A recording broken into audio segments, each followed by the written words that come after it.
In this unit, we're going to cover Ohio consumer protection laws, documentary service fees, advertising regulations, and how to export motor vehicles. Let's go ahead and get started with Ohio's consumer protection laws. As stated a little earlier in the course, the Ohio Attorney General's office is not only the leading law enforcement division in the state, they have a very important role of protecting consumers from fraudulent business practices, and they have several consumer protection laws. The cornerstone of Ohio consumer law is what's called the Consumer Sales Practices Act, which protects individual consumers from unfair, deceptive, and unconscionable sales practices in connection with consumer transactions. This act does include motor vehicle transactions conducted by licensed motor vehicle dealers. If you would like to download the entire Consumer Sales Practices Act manual, you can download it by visiting ohiodealer.com, scroll down to the Ohio Dealer License Forms link, and you can take a look at that manual. But I do want to go over some of the components of the Consumer Protection Act here. And this is an overview of the consumer protection laws that directly affect the operation of every Ohio dealership. Please note that some additional laws may apply as well. First, let's talk about the Credit Card Reporting Act. This prohibits sellers from giving out consumers' social security numbers, credit card account numbers, credit card expiration dates, and other personal financial information.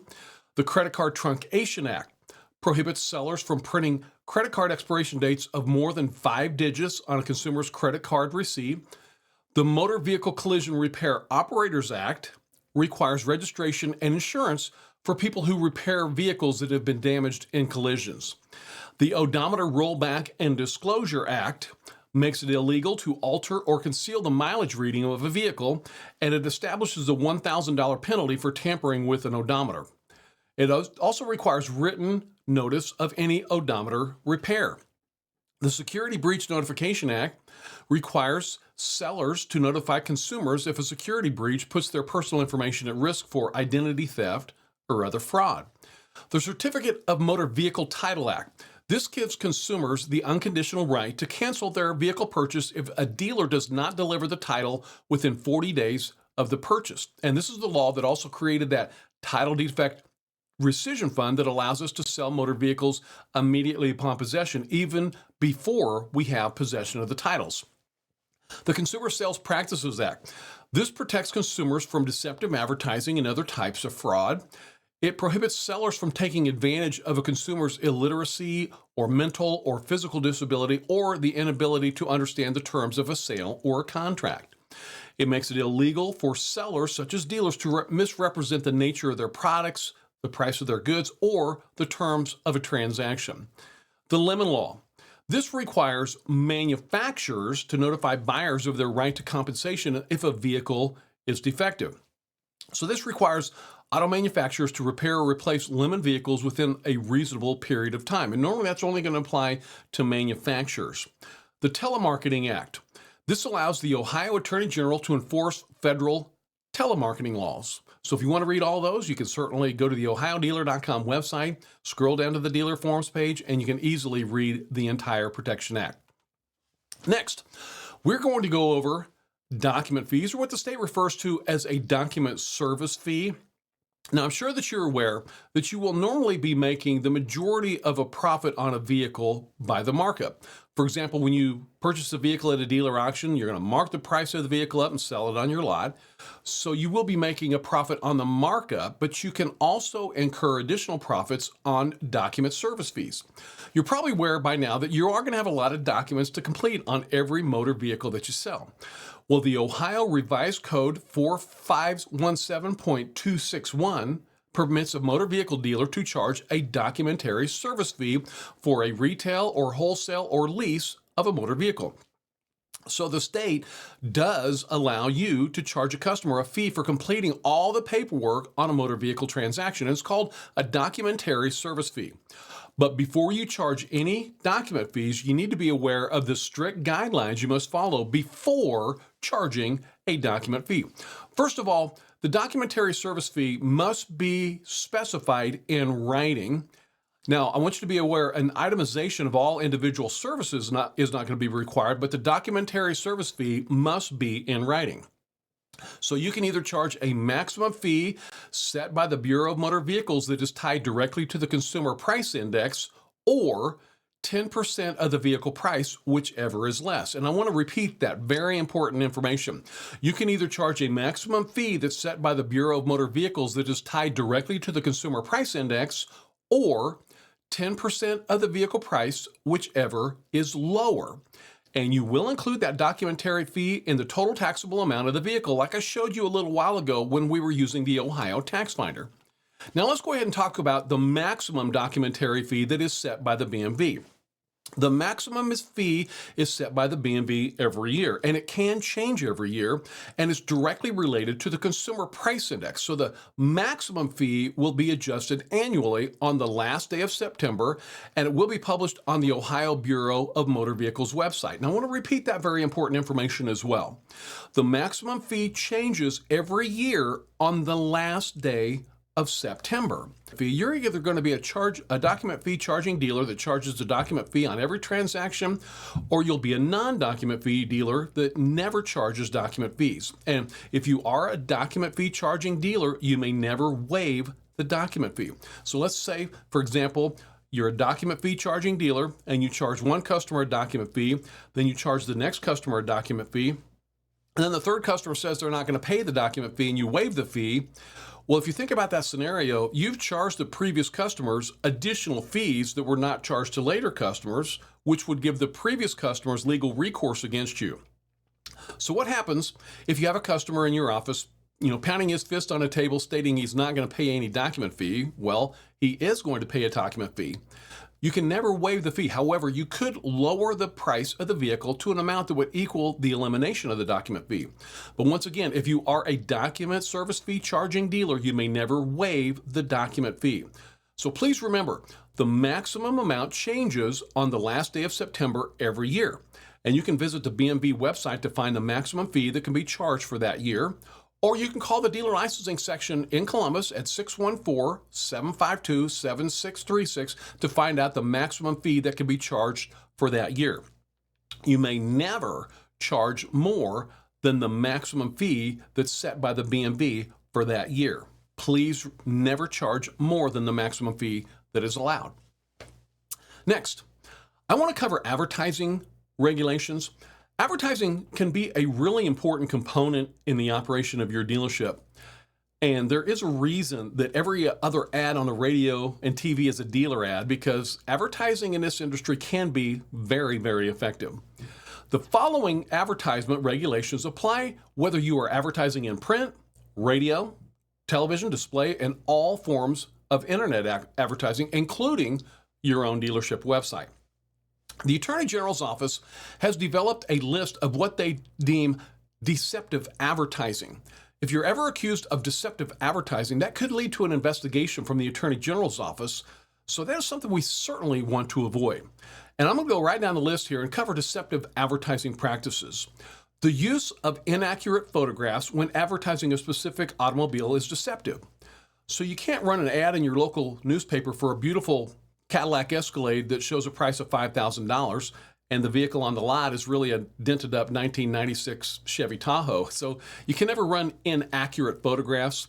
The use of any unexplained abbreviations that are not readily understood by the general public, such as us in the industry realize that WAC stands for with approved credit, but a lot of persons in the general public would not understand that abbreviation. So you can't use abbreviations that are not readily understood by the general public.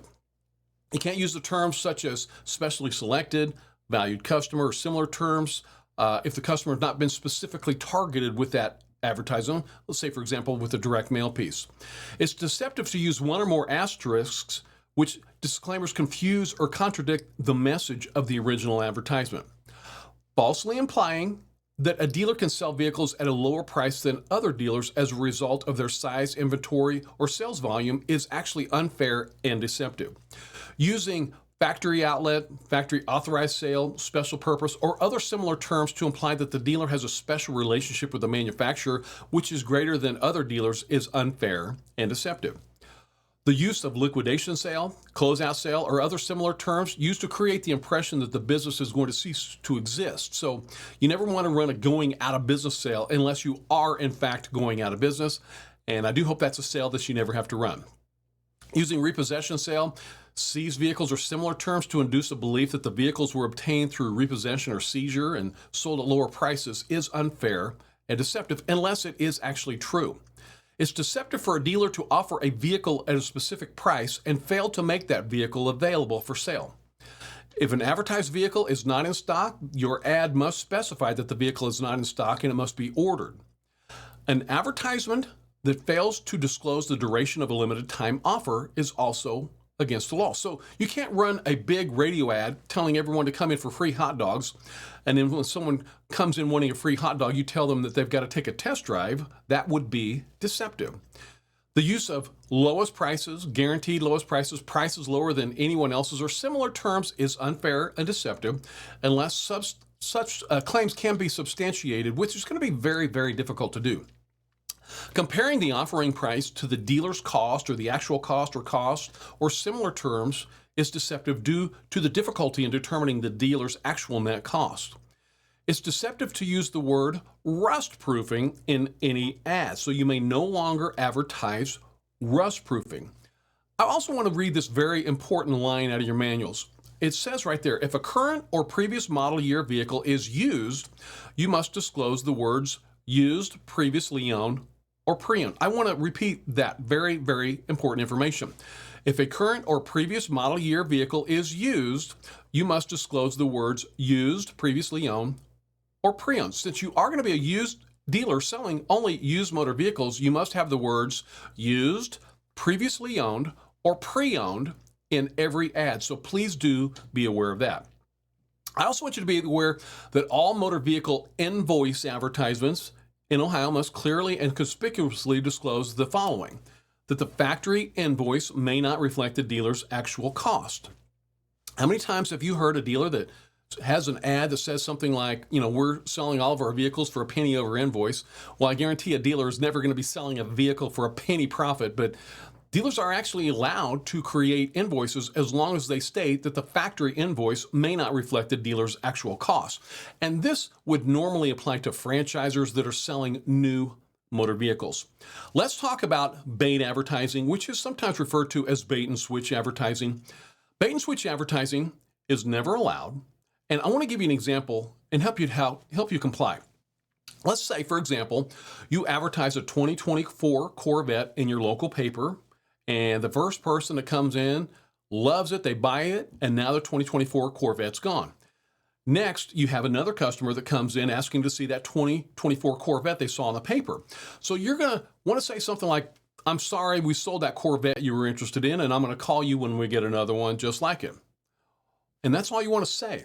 You never, ever want to say something like, well, I'm sorry we sold that Corvette you saw in the paper, but you should come on over here and take a look at this Nissan 350Z we just got in the other day.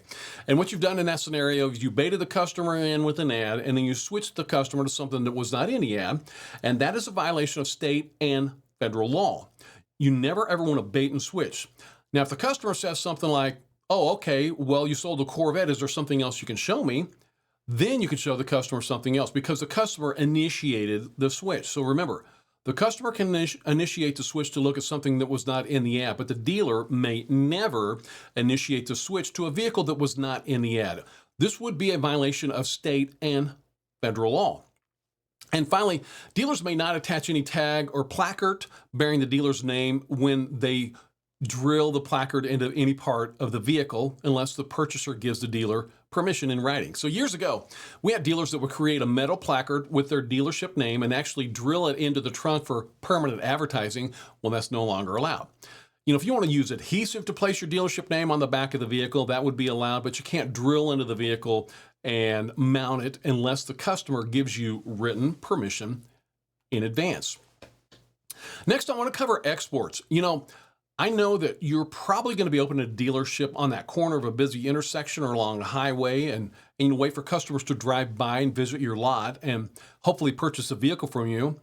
And that corner lot or that lot on that highway, it truly is the foundation of our industry. However, that being said, the world is your market.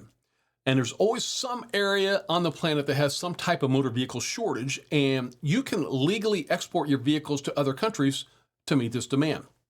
But I want you to be aware, if you ever export a vehicle to another country, the state requires you submit this form right here. This is Ohio Vehicle Export Application. And so in this scenario, you're going to mail the original title to Columbus so they can deactivate the title.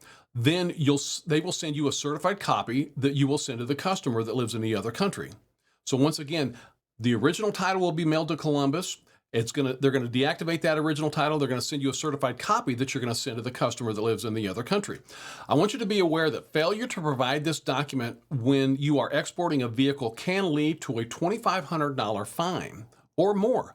So you want to make sure you're in compliance with this requirement when you're exporting vehicles to other countries. So make sure and send the original title to Columbus. They'll deactivate the original title. They'll send you a certified copy, and you must include this Ohio Vehicle Export Application. And I hope you're finding this information very helpful.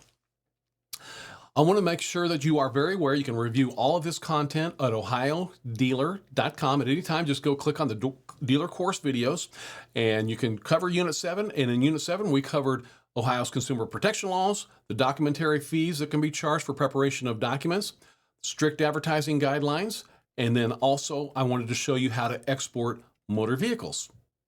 Let's go ahead and move on to the next unit.